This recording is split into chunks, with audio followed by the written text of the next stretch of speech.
Здравствуйте, на телеканале «Новый век», программа «Вызов 112». В студии Сергей Хайдаров.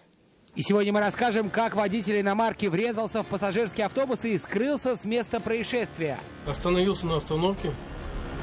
Сзади удар сильный. Покажем, как в споре о футболе 30-летний мужчина лишился денег и ценностей. Драка обычная была. Больше я говорю, ничего рассказывать не буду без адвоката. А также бывший автоинспектор обвиняется в избиении пассажира, оставленной им машины. Издевались, можно даже сказать, что им ничего не будет. Они при погонах, у них есть все, что у них власть, у них есть знакомые, у них все есть. Дело слушается в суде. Это и не только прямо сейчас.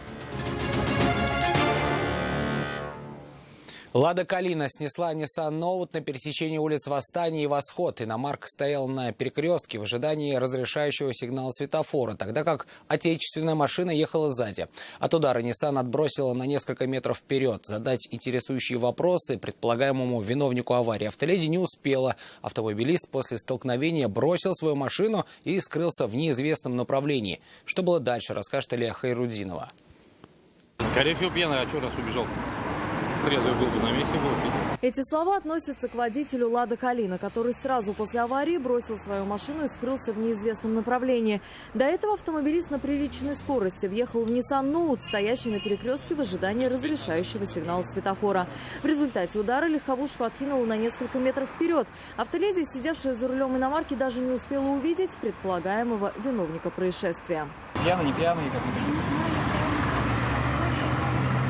Позже к девушке приехал ее родственник. Мужчина предположил, что водитель «Лады», был бы и рад скрыться с места происшествия на своей машине. Вот только после удара она потеряла возможность двигаться своим ходом. А там морг, смотри, нет ничего. Пришло массу летать. То, что автомобилист бросил свою машину в спешке, было видно невооруженным глазом. В салоне лежал телефон, а возле «Лады» бутылка спиртного.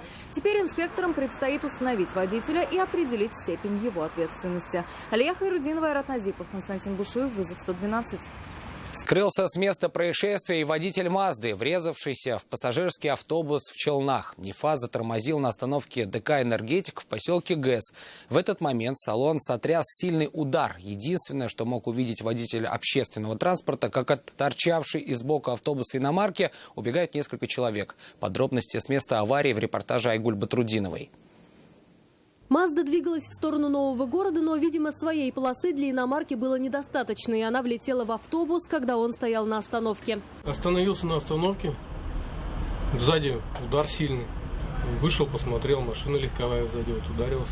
У вас были пассажиры в салоне, да? Все вроде нормально, да, никто не обратился, ничто, скорая помощь приезжала. Не пострадал и водитель автобуса, чего нельзя сказать о его рабочем транспорте. А вот увидеть предполагаемого виновника аварии не удалось ни ему, ни полиции. Он исчез, бросив своего разбитого железного коня посреди дороги. По словам водителя автобуса, помимо водителя в иномарке находились еще несколько пассажиров. Об их состоянии ничего не известно.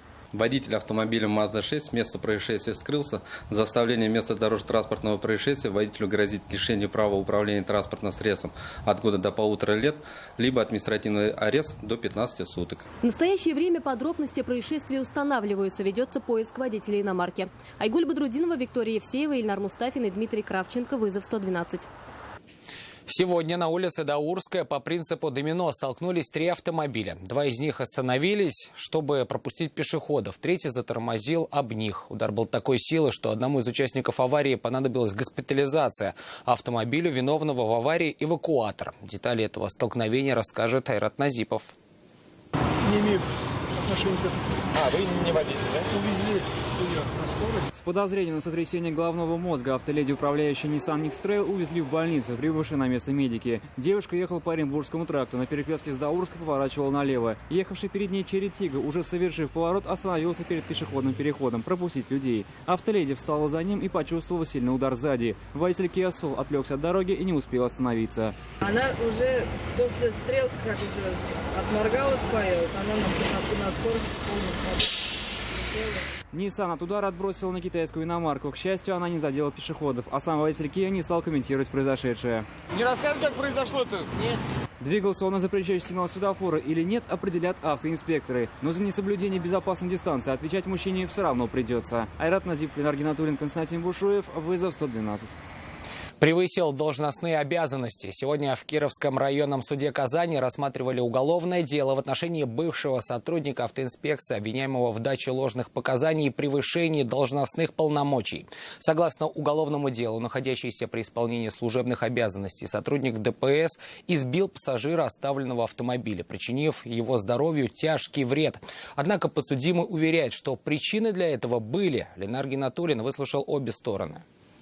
Издевались, можно даже сказать, что им ничего не будет. Они при погонах, у них есть все, что у них власть, у них есть знакомые, у них все есть. Мол, мы простые люди, мы не можем ничего себе позволить. Оксана Шибалова, сестра потерпевшего, вспоминает тот день, когда автоинспектор напал на ее брата. Рассказывает, ночью 29 ноября 2017 года в начале первого вместе с мужем и братом возвращались домой от родственников. Оксана села за руль, так как ее супруг и брат в гостях выпивали. Выезжая на Горьковское шоссе, их автомобиль остановили сотрудники ДПС. В силу отсутствия опыта вождения автоледи остановилась, проехав еще около 50 метров. Это и возмутило подсудимого Фаниса Замалдинова.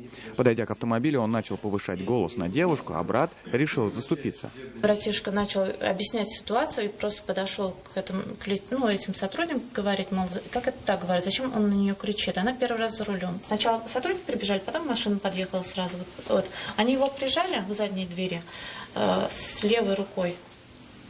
Да, с левой рукой. Они схватили за куртку его, резко подножку дали и по голове дубинкой ударили. Братишка за голову схватился и на колени упал. Как уверял обвиняемый, в момент остановки за рулем сидела не девушка, поэтому автомобиль не сразу остановился. И пока он шел к машине, водитель и пассажирка поменялись местами. Говорит, голос он не повышал, просто эмоционально разговаривал. А брат девушки как раз грубил инспектору, поэтому и была применена физическая сила. Получил травму головы, сотрясение головного мозга, ушиб нервных тканей, рану в лобной области справа, потребовавшую проведения специальных медицинских манипуляций с наложением швов. Открытый линейный перелом шеи лобной кости справа с наличием крови в правой лобной пазухе, причинивший тяжкий вред здоровью по признаку опасности для жизни. Потерпевшего госпитализировали. Мужчина неделю находился в больнице, а когда пошел в полицию писать заявление, узнал, что сам находится в розыске. Мне приходит то, что на меня якобы 318 статья, то, что я якобы напал на сотрудника.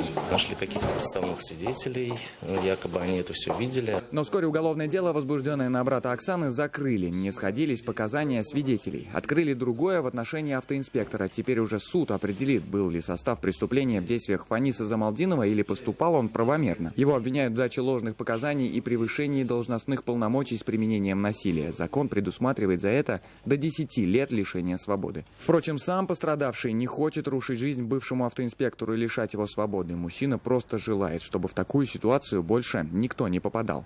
Ленар Гинатуллин, Константин Бушуев. Вызов 112.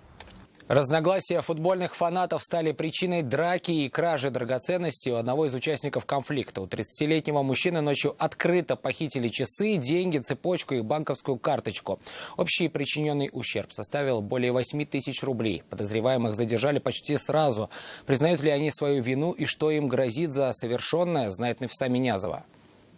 Конфликт произошел, не спорили там по поводу футбольного матча. Как рассказал один из задержанных, в ту ночь все началось из-за разных взглядов на футбол. Признается, сначала просто стояли и разговаривали, но в какой-то момент его знакомый стал нападать на третьего мужчину. За что же задержали его самого, он не понимает. Говорит, никого не трогал и ничего не брал. Драка произошла. Я присутствовал там. Что-нибудь у потерпевших забирали? Телефон, кто что забрал, там разбирается. Однако камеры видеонаблюдения зафиксировали, что причастны к грабежу оба мужчины. На съемках видно, как они удерживали потерпевшего, и один снимал с него часы, цепочку, отобрал банковскую карточку и деньги. Ущерб потерпевший оценил в 8 тысяч рублей. Подозреваемых одному 33 года, другому 44, вычислили спустя несколько часов после произошедшего. Второй задержанный стражем порядка ничего рассказывать не стал. За что задержан? Что произошло? Что за драка? Драка обычная была. Больше я говорю, ничего рассказывать не буду. Без адвоката, без своего. Пока не увижу родителей своих, ничего рассказывать не буду. Один из подозреваемых показал место, где они выбросили часть похищенного имущества. В настоящее время в отношении обоих задержанных избрана мера пресечения в виде ареста. Степень вины каждого из фигурантов будет установлена при расследовании уголовного дела, возбужденного по признакам состава преступления, предусмотренного частью 2 статьи 161 Уголовного кодекса Российской Федерации «Грабеж». Статья предусматривает наказание в виде лишения свободы на срок до 7 лет. Свою вину мужчины признали лишь частично. Нафиса Минязова, вызов 112. Это все, о чем мы успели вам рассказать. В студии был Сергей Хайдаров. До встречи. И не бросайте вызов судьбе. Вдруг она его примет.